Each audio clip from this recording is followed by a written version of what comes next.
The first shot rang out just as Rose Campbell's husband, Edwin, signed the final document that transferred ownership of her, as if she were no more than another head of cattle on their failing ranch outside Kingman, Arizona Territory, 1885. Rose stood frozen in disbelief, her chestnut hair falling loose from its pins as Edwin pocketed the money without meeting her eyes. "It's done," he muttered to the tall stranger in the expensive suit. "She's yours now, along with everything else I promised. She cooks well enough and won't give you trouble." "Edwin," Rose's voice cracked, "how could you? 7 years of marriage and this is what I'm worth to you, a land deed and 40 head of cattle." Her fingers trembled as she clutched her worn cotton dress, the same one she'd sewn by candlelight last winter while Edwin gambled away their savings in town. The stranger, Bartholomew Kingsley, a railroad magnate with cold eyes and colder hands, smirked as he folded the paper that now claimed her as his property. "Mrs. Campbell, or should I say, Mrs. Kingsley, now your husband's debts are substantial. Consider yourself fortunate I've found use for you." Rose's heart hammered in her chest.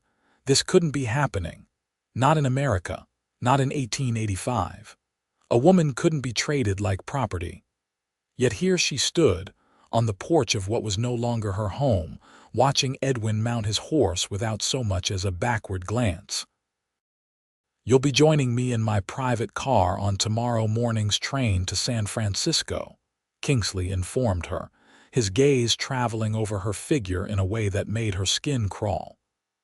"Pack only what you can carry in one valise. The rest stays here with the property." As Kingsley departed in his fine carriage, Rose collapsed onto the porch steps, her mind racing. She had no family, no money, and according to the laws of the territory, little recourse against a husband who had effectively sold her to settle his debts. Tomorrow she would be taken hundreds of miles away, forced into a marriage with a man whose reputation for cruelty was well known among the railroad workers. She had only hours to escape, but where could she go? Night fell over the dusty hills surrounding Kingman. Rose had packed her meager belongings, a change of clothes, her mother's silver hairbrush, the small Bible she'd carried since childhood, and the 37 cents she'd managed to hide from Edwin's gambling habit. It wouldn't get her far, perhaps not even to the next town. A soft knock at the door startled her from her desperate planning. Rose grabbed the kitchen knife and approached cautiously. "Who's there?" she called, her voice steadier than she felt. "Jacob Kincaid, madam. I work for the Rocking S. I've got something that might help you." Rose cracked the door, knife hidden in the folds of her skirt. Standing on her porch was a tall man with broad shoulders, his face shadowed by a wide-brimmed hat. She recognized him vaguely, one of the cowboys who managed the vast Rocking S ranch that bordered their smaller property to the west. "Help me," she echoed skeptically. He removed his hat, revealing sandy brown hair and the kind of sun-weathered face that spoke of years under the Arizona sky. His eyes, though they were startlingly gentle. "I was in town today. Overheard your husband and Kingsley at the saloon." His jaw tightened. "What he's done isn't right, Mrs. Campbell, not by law or by God." Rose gripped the doorframe. "There's nothing to be done about it now." "There might be." Jacob Kincaid's voice dropped lower. "My boss, Mr. Sullivan, has been wanting to expand eastward for some time. Your husband's property, it's not his anymore.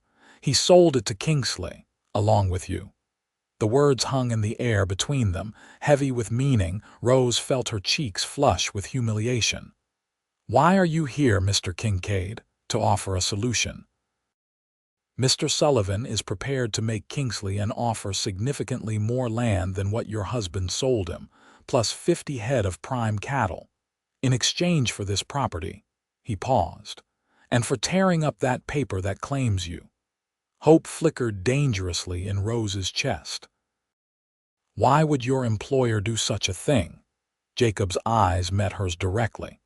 Because Mr. Sullivan is a decent man who believes women aren't property to be traded, and because this land has the water access he needs. And Kingsley would agree to this. Kingsley is a businessman first. The land we're offering is worth 3 times what he paid your husband. He'd be a fool to refuse. Rose studied the cowboy's face, looking for deception. Finding none, she asked the question burning in her mind. "And what happens to me if this arrangement works?" "You'd be free, madam. Free to go wherever you choose. Free." The word echoed in her mind like a promise she'd never dared to make herself. "Mr. Sullivan sent me with enough money for a stagecoach ticket. You could be in California by week's end if that's your wish." "Why?" Rose whispered. "Why would strangers do this for me?" Something shifted in Jacob Kincaid's expression, something she couldn't quite name. "Because it's the right thing to do." Dawn broke over the eastern hills as Rose waited beside Jacob Kincaid in the small office attached to Kingman's telegraph station. She had barely slept, alternating between hope and terror that Kingsley would arrive before they could implement their plan. "Mr. Sullivan will be here shortly," Jacob assured her, his tall frame positioned protectively near the door. "He rode out at first light to intercept Kingsley before he reaches town." Rose nodded, twisting her wedding band the simple gold circle that had come to feel like a shackle. "What if Kingsley refuses?" Jacob's expression hardened. "He won't. Kingsley might be cruel, but he's not stupid. The deal Mr. Sullivan is offering would more than quadruple his investment overnight." The door swung open, and Rose startled as 2 men entered, one she recognized as Robert Sullivan, owner of the Rocking S, and beside him, the imposing figure of Bartholomew Kingsley. "Mrs. Campbell," Kingsley acknowledged coldly. "I expected to find you packed and ready at the ranch." "Mr. Kingsley," Sullivan interrupted before Rose could respond. "Have you considered my proposal?" Kingsley's thin lips curved into what might have been a smile on a kinder face. "I have indeed." "Most generous, though unexpected." His gaze cut to Jacob, then back to Rose. "I find myself curious why the Rocking S suddenly has such interest in that particular parcel, and in Mrs. Campbell's situation." Jacob stepped forward. "The water rights alone make it valuable, sir. As for Mrs. Campbell, her arrangement with you is her business, but Mr. Sullivan believes a fresh start might be beneficial for all parties." Rose held her breath as Kingsley studied them all, the ticking of the telegraph office's clock unbearably loud in the tense silence. "Very well," Kingsley finally said. "The land deed for the eastern parcel of the Rocking S, 50 head of prime cattle," and his eyes narrowed as they fixed on Rose. "The dissolution of my arrangement with Mrs. Campbell. Though I warn you, Sullivan, you're overpaying considerably." Sullivan produced the documents, already prepared. "I know exactly what I'm paying for, Kingsley." The transaction was completed with brutal efficiency. When Kingsley pushed the document that had transferred Rose across the table, Jacob took it and immediately tore it in 2, then 4 pieces. Kingsley raised an eyebrow. "Such theatrics, Kincaid. One might think you have personal interest in this matter." "One might think it's no concern of yours anymore," Jacob replied evenly. When Kingsley finally departed, Rose felt her knees weaken. Sullivan stepped forward, hat in hand. "Mrs. Campbell, the property that was your husband's is now part of the Rocking S. However, I've had my lawyer draw up papers that grant you the right to remain in your home for as long as you wish. The house and an acre surrounding it are yours." Rose stared at him in disbelief. "Sir, I don't understand." Jacob explained your situation. "No woman should be treated as property, especially not by a man who vowed to protect her." Sullivan placed a small pouch on the table. "There's also this enough for a fresh start, whether here or elsewhere." "I can't accept." "You can and you will," Sullivan said firmly. "Consider it compensation for the rest of the land. Now I have business to attend to. Jacob will ensure you get home safely." After Sullivan departed, Rose turned to Jacob, overwhelmed. Why would he do all this? The house, the money. Jacob's expression softened. "Mr. Sullivan lost his sister to a man not unlike your husband. He couldn't help her then. I suppose this is his way of making amends." "And you?" Rose asked quietly. "Why did you get involved?" Something flickered in Jacob's eyes, a moment of vulnerability that vanished almost as quickly as it appeared. "Let's get you home, Mrs. Campbell. You've had a long day." The ride back to her house was silent, each lost in their own thoughts. As they approached the modest structure that had been both home and prison to Rose, she found herself seeing it through new eyes. The small garden she'd tended, the porch where she'd sat on summer evenings, they were hers now, truly hers, without Edwin's shadow hanging over them. "Will you be all right here alone?" Jacob asked as he helped her down from his horse. Rose straightened her shoulders. "I've been alone for most of my marriage, Mr. Kincaid. At least now I'm alone on my own terms." He nodded, respect evident in his gaze. "The Rocking S hands will be working nearby. If you need anything, just send word." As he turned to leave, Rose called after him.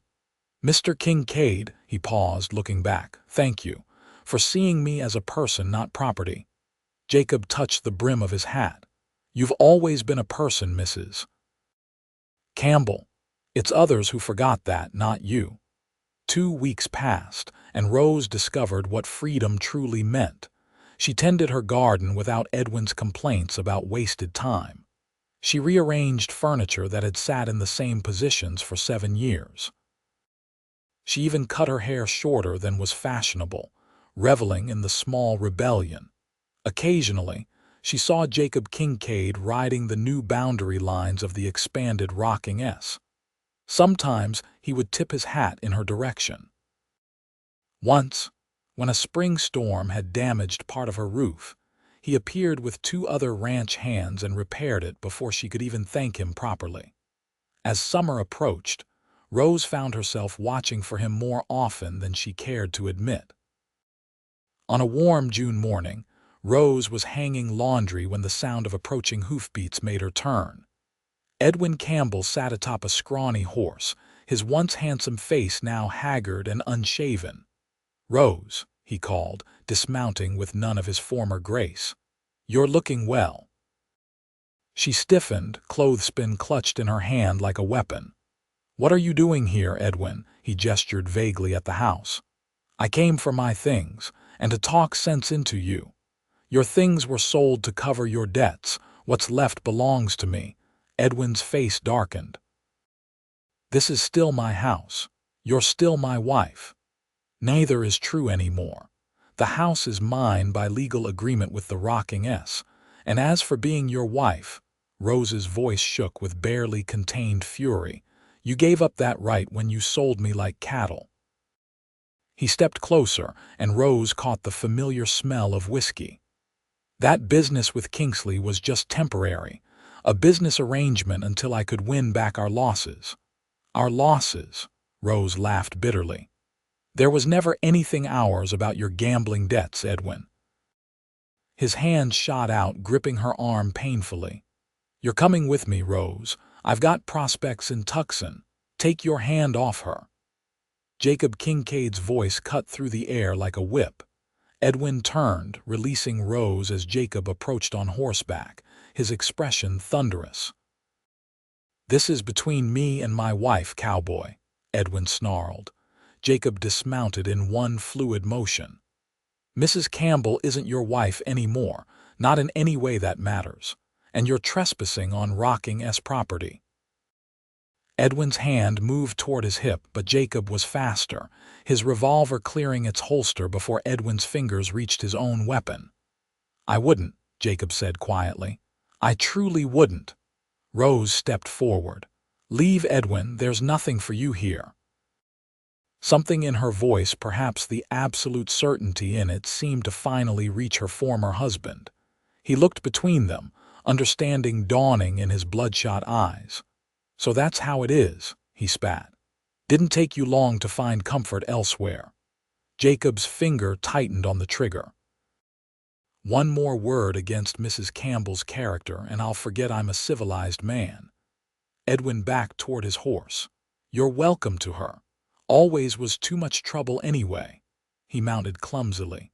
"Don't come crying to me when she starts nagging about every penny spent." They watched in silence as Edwin rode away, his figure growing smaller against the horizon. "Are you all right?" Jacob asked, holstering his weapon and turning to Rose. She nodded, though her hands were shaking. "I knew he might come back eventually. I just didn't expect it so soon." "He won't bother you again. I'll make sure of it." Rose studied Jacob's face, the determination in his eyes, the tight set of his jaw. "Why do you care so much what happens to me, Mr. Kincaid?" The question seemed to catch him off guard. He looked away, adjusting his hat. "It's the right. If you say it's the right thing to do one more time, I might just throw this clothespin at you," Rose interrupted, surprising herself with the teasing tone in her voice. A smile tugged at the corner of his mouth. "Wouldn't be the first time a woman threw something at me." "I doubt it will be the last." Rose found herself smiling too, the tension of Edwin's visit dissipating in the warm afternoon sun. "Would you like some coffee, Mr. Kincaid? It seems the least I can offer after you've once again come to my rescue." He hesitated, then nodded. "I'd like that very much, Mrs. Campbell." Over coffee on her porch, Jacob Kincaid began to transform from rescuer to friend. He spoke little of himself at first, deflecting questions about his past with practiced ease.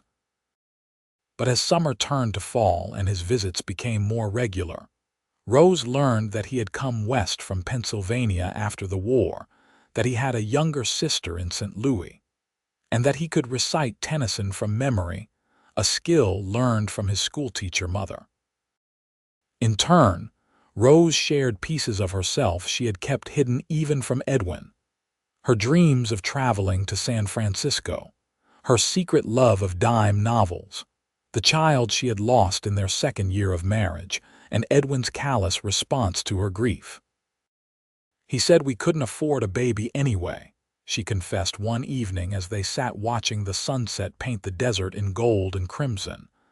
"That's when things really changed between us." Jacob was silent for a long moment. "Some men don't deserve the title," he finally said. October brought cooler evenings and the harvest dance in Kingman. Rose had declined Jacob's tentative invitation, still uncomfortable with the idea of socializing in town where gossip about her sale and subsequent freedom continued to circulate. Instead, they sat on her porch listening to the distant sound of a coyote's call when Jacob suddenly stood. "Wait here," he said, disappearing into the house. When he returned, he was carrying her old wind-up music box, a wedding gift she had tucked away in a trunk. "May I?" he asked, gesturing toward it, curious. Rose nodded. Jacob wound the mechanism and placed it on the porch railing. The tinny notes of Beautiful Dreamer filled the night air. "Mrs. Campbell," he said formally, extending his hand, "may I have this dance?" Rose felt heat rise to her cheeks. "Here." "Now?" "Why not? The moon's full, the music's playing, and it seems a shame to let October pass without at least one dance." Something about his smile, hopeful yet uncertain, melted her resistance. She placed her hand in his, allowing him to draw her to her feet. They began awkwardly, Rose keeping a proper distance between them as Jacob led her in a simple waltz step. But as the music box played on, something shifted. His hand at her waist felt steady, secure. The scent of him, leather and soap and the desert itself, filled her senses. "I haven't danced since my wedding," she admitted softly. "You dance beautifully," he replied, his voice low near her ear.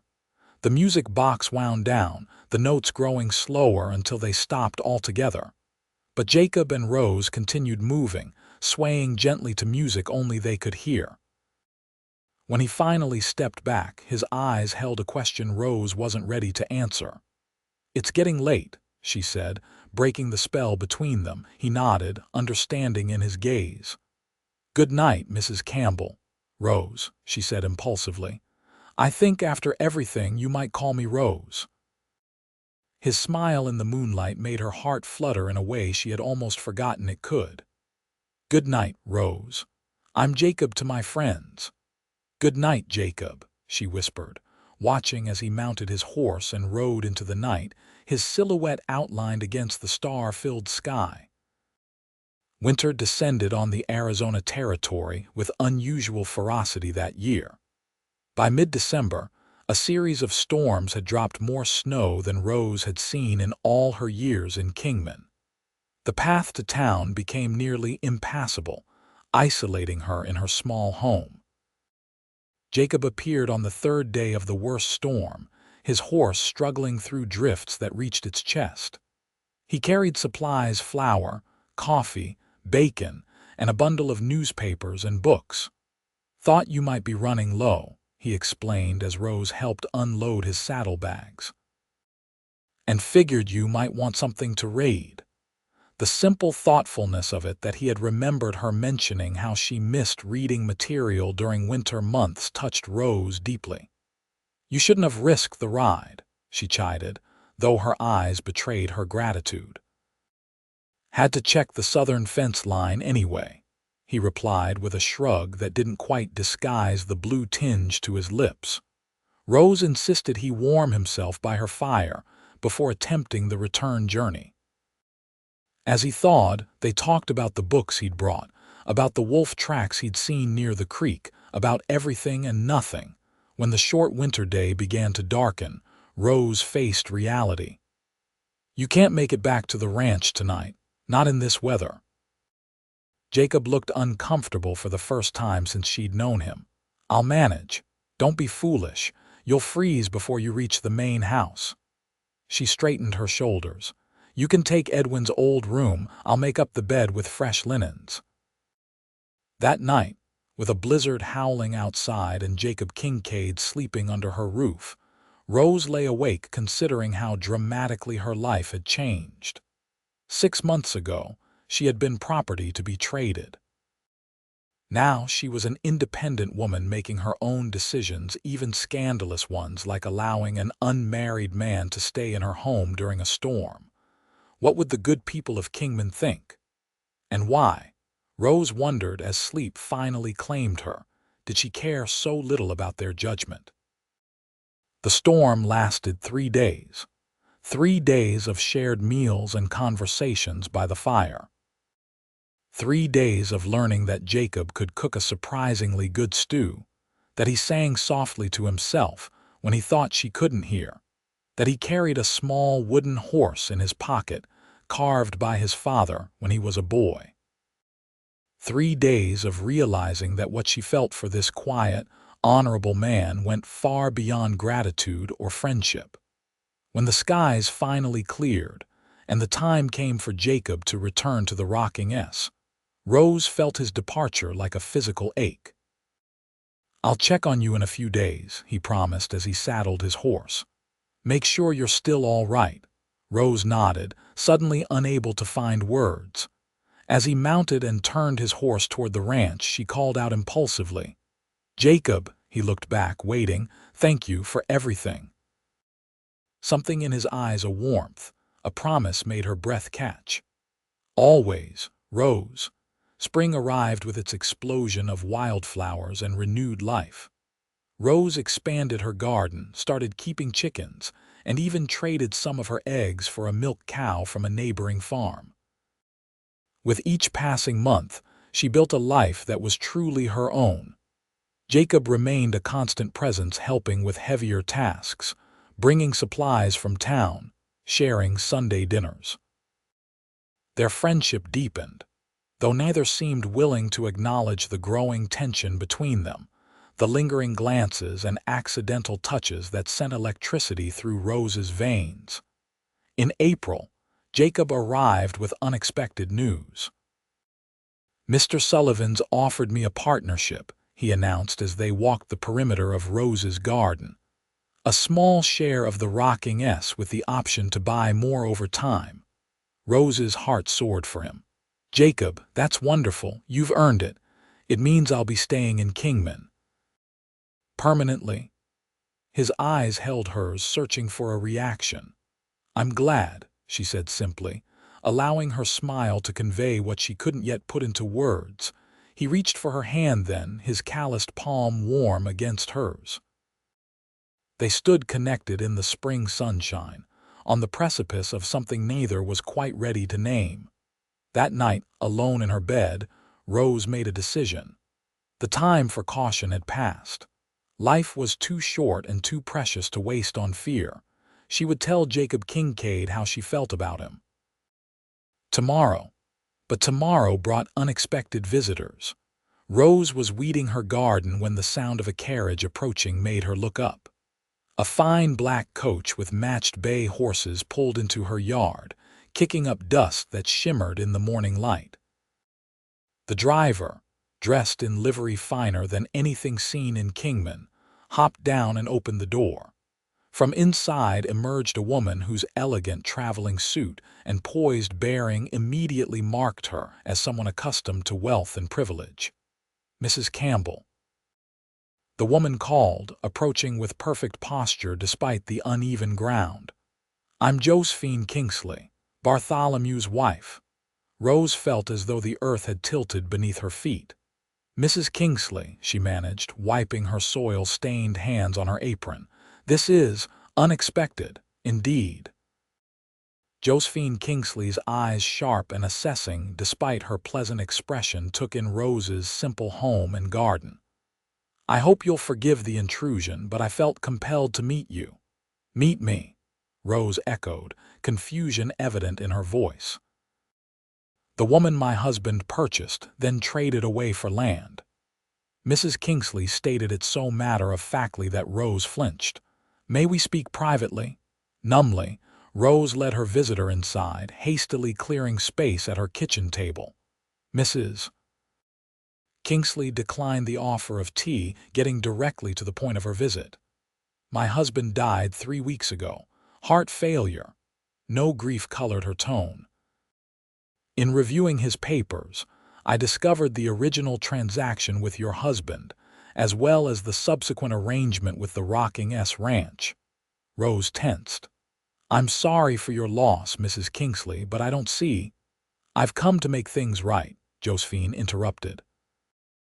What Bartholomew did, what your husband allowed, was reprehensible and illegal, though the courts might not have seen it that way.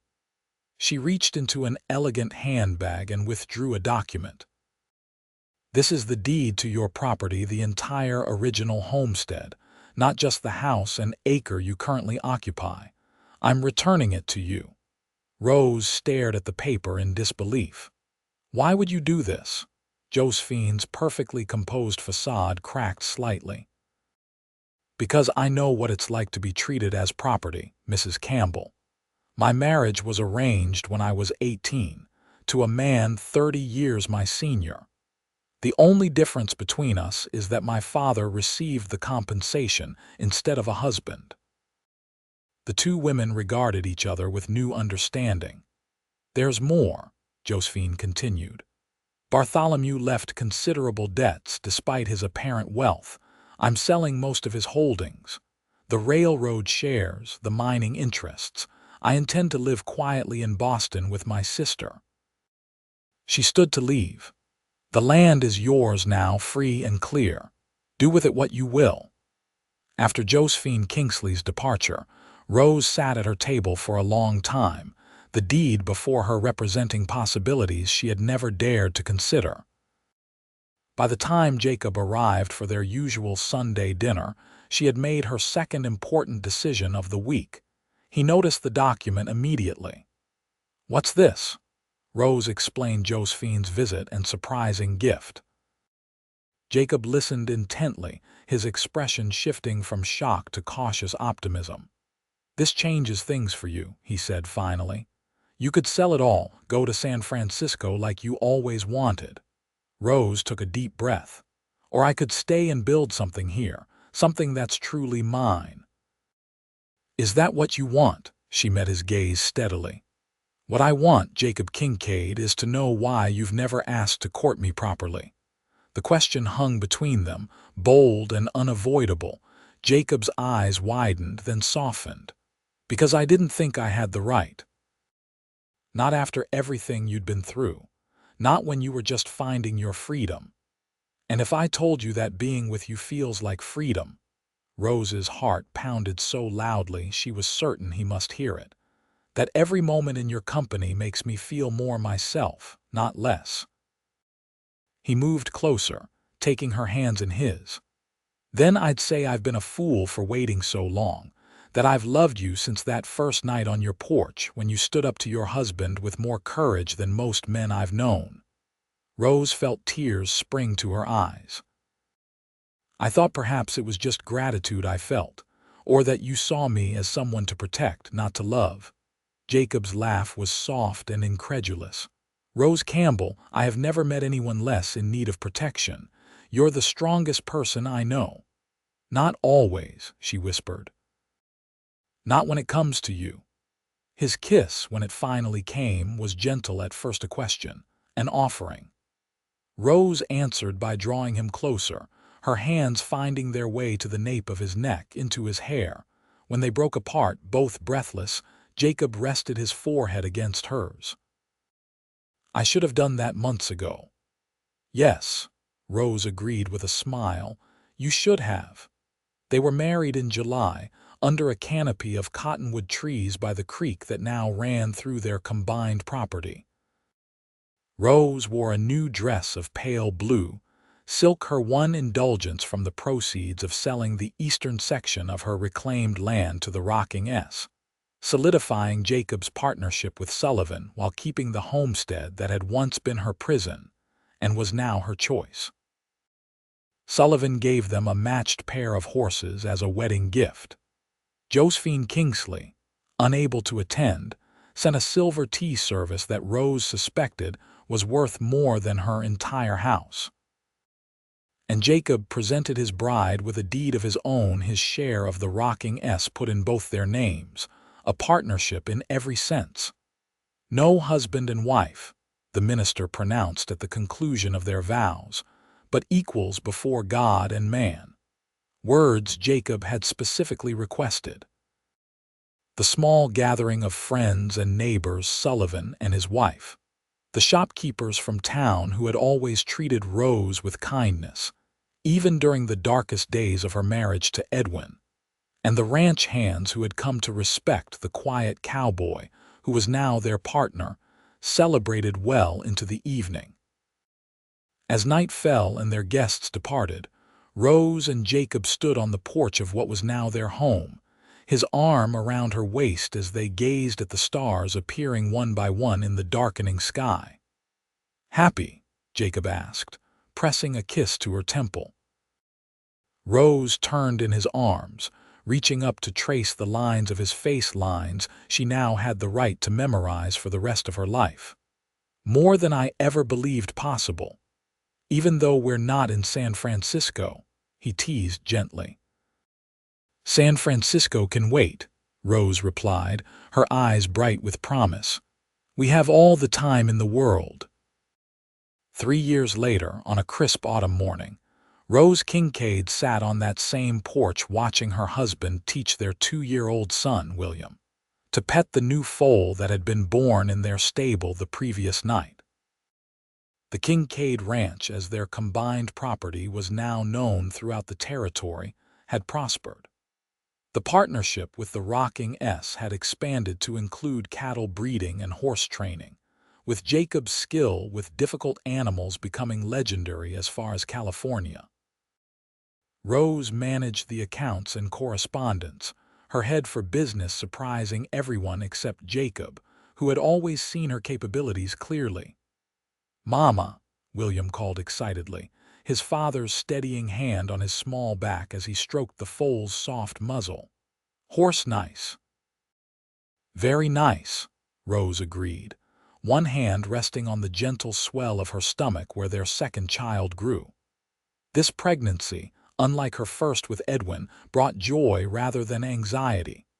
Jacob had been ecstatic at the news, already planning a nursery addition to their expanded home. As she watched her family, the one she had chosen, the one built on respect and love rather than ownership and obligation, Rose reflected on the strange, difficult path that had brought her here. Edwin's betrayal, Kingsley's cold business transaction, the unexpected kindness of Sullivan, the courage of Josephine Kingsley, and most of all, the steadfast heart of Jacob Kincaid. "What are you thinking about?" Jacob asked, joining her on the porch while William continued his supervised exploration of the foal. "How sometimes the worst moments of our lives can lead us to the best," she answered, leaning into his embrace. "If Edwin hadn't traded me away, I might never have found you." Jacob's expression darkened momentarily at the mention of Edwin, who had reportedly died in a bar fight in Tucson the previous year. "I'd have found you somehow," he said with quiet certainty. "Some things are meant to be, no matter the path." Rose smiled, thinking of all they had built together and all that still lay ahead. "I believe you're right, Mr. Kincaid." As the sun climbed higher in the Arizona sky, painting the landscape in gold and promise, Rose offered a silent prayer of gratitude, for freedom hard won, for love freely given, for the knowledge that she belonged to no one but herself, and had chosen to share that self with a man who understood exactly how precious that gift was. When William came running to show her a feather he'd found, Jacob following with that smile that still made her heart skip, Rose Campbell Kincaid knew with absolute certainty. This was what it meant to be truly free. Not the absence of connection, but the presence of the right ones.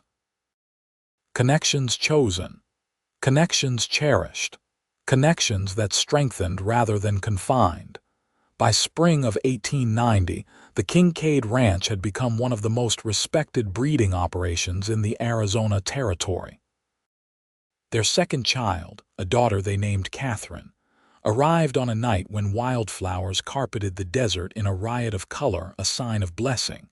According to the Mexican midwife who helped bring her into the world, life settled into a rhythm of seasons and growth. William started school in Kingman, riding proudly alongside Jacob each morning, and returning with stories and new knowledge that he eagerly shared with his mother and baby sister. Rose expanded their garden into a small orchard, the apple and peach trees she'd planted as saplings beginning to bear fruit. They faced challenges, of course. A drought that threatened their water supply. A difficult winter when influenza swept through the territory, confining the family to their home for weeks while Jacob nursed Rose through the worst of the illness. The occasional drifter who arrived with trouble in mind, only to find himself facing Jacob's quiet determination to protect what was his. Through it all, their partnership deepened. Jacob never forgot the lessons of their beginning, that Rose was not a possession to be protected but a partner to stand beside. Rose, in turn, grew ever more confident in her own strength, teaching Catherine the independence that she herself had fought to achieve. On their 5th wedding anniversary, Jacob surprised Rose with a journey to San Francisco, her long-deferred dream finally realized, while Sullivan and his wife looked after the children and the ranch. For 2 weeks, they explored the vibrant city by the bay, attending the theater, dining in fine restaurants, and walking arm in arm along the waterfront. "Is it everything you imagined?" Jacob asked as they stood watching the sunset paint the Pacific Ocean in shades of fire. Rose considered the question carefully. "It's wonderful," she admitted. "More than I could have pictured, but," he prompted when she hesitated. She turned to him, the sea breeze playing with tendrils of her hair that had escaped her hat. "But I find I'm eager to go home, to our ranch." To the life we've built. The smile that spread across Jacob's face was worth every hardship they had overcome to reach this moment. "I was hoping you'd say that," he confessed, gathering her into his arms as the last rays of sunlight gilded the horizon. Later that night, in their hotel room with its view of the glittering city below, Rose reflected on the journey that had brought her here, not just to San Francisco, but to this life. "You ever think about how differently things might have turned out?" she asked as they lay together, the sound of distant foghorns floating through the open window. "If Edwin hadn't sold me, if you hadn't intervened." Jacob was quiet for a long moment, his fingers tracing patterns on her bare shoulder. "I believe some souls are meant to find each other," he finally said. "Maybe in a different life, you would have been the ranch owner and I the one needing rescue." Rose laughed softly at the image. "I would have rescued you," she assured him, "no matter the circumstances." "I know you would have," he replied, his voice thick with emotion. "That's why I love you, Rose Kincaid. Your heart has always been free, even when you weren't." Upon their return to Kingman, life resumed its familiar patterns, though enriched by their shared adventure and the knowledge that they could leave their haven and still long to return to it. The children grew, the ranch prospered, and the scandal of Rose's sale faded into distant memory, replaced by respect for the capable woman she had become. As William approached his 10th birthday and Catherine her 8th, a letter arrived that reopened the past in unexpected ways.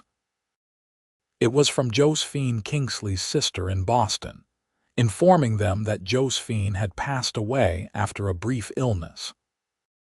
To Rose's astonishment, Josephine had left her a substantial inheritance stocks in several reputable companies, along with a letter explaining that she had always admired Rose's resilience and hoped the bequest would help ensure that neither she nor her daughter would ever be financially dependent on anyone.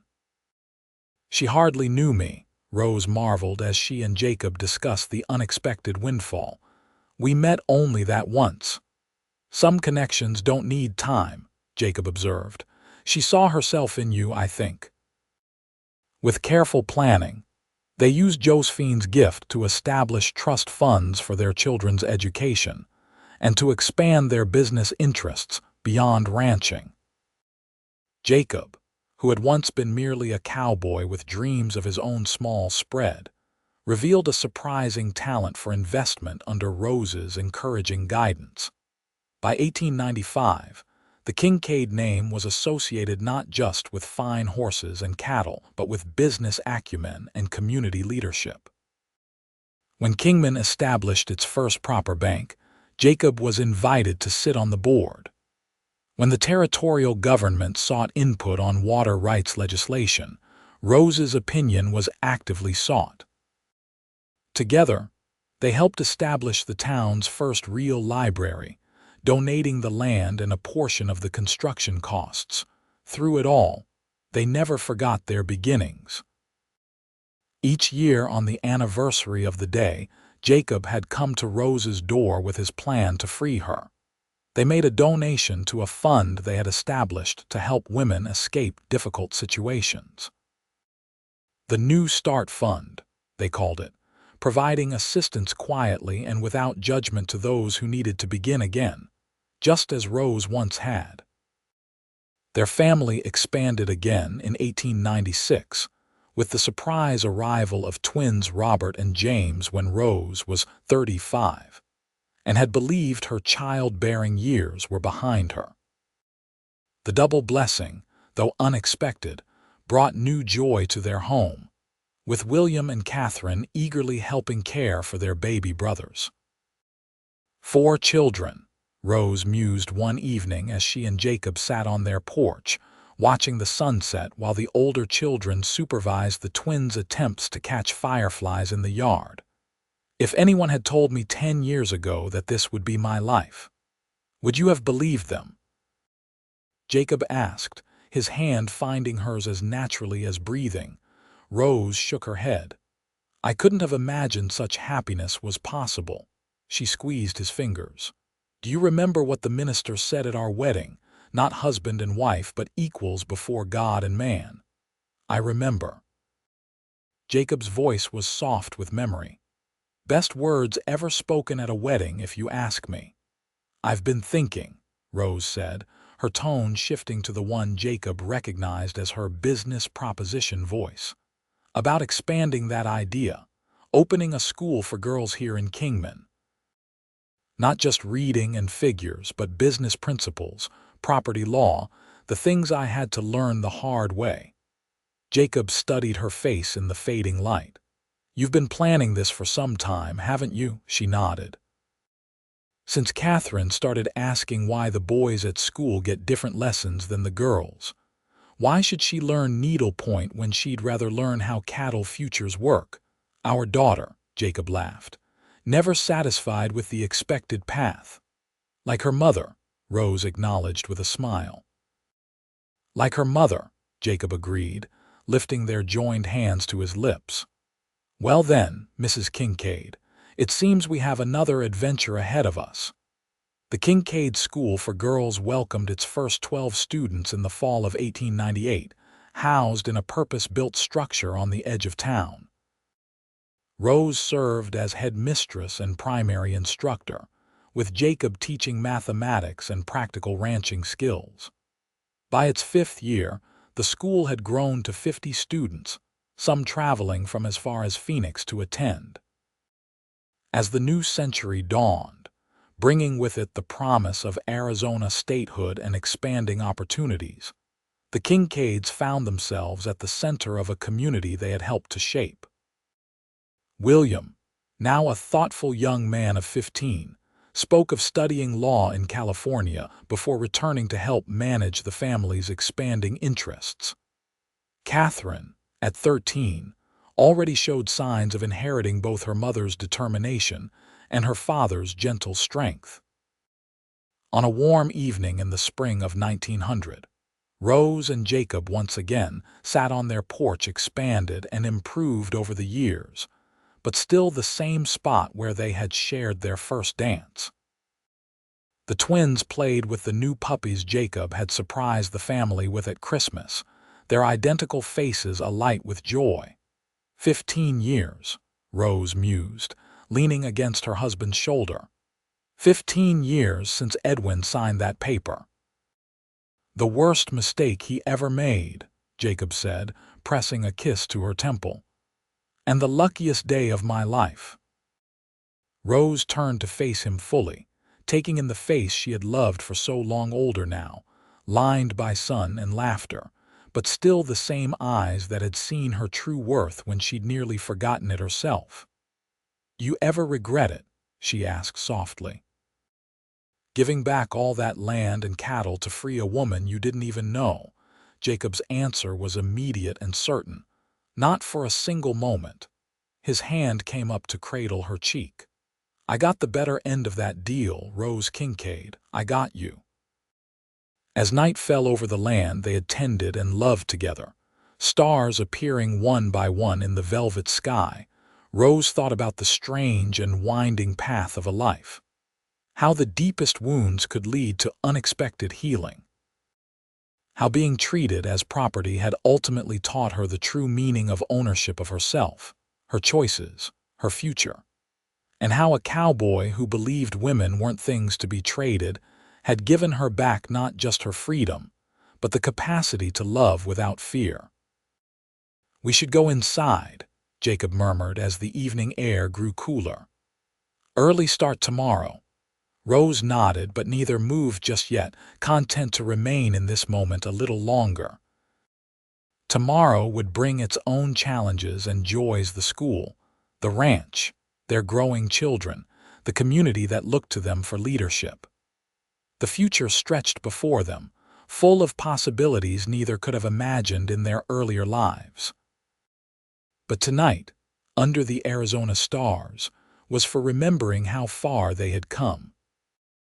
From a desperate woman sold like cattle and a principled cowboy determined to right a wrong, to partners in every sense in business, in parenting, in building a legacy of respect and equality that would echo long after they were gone.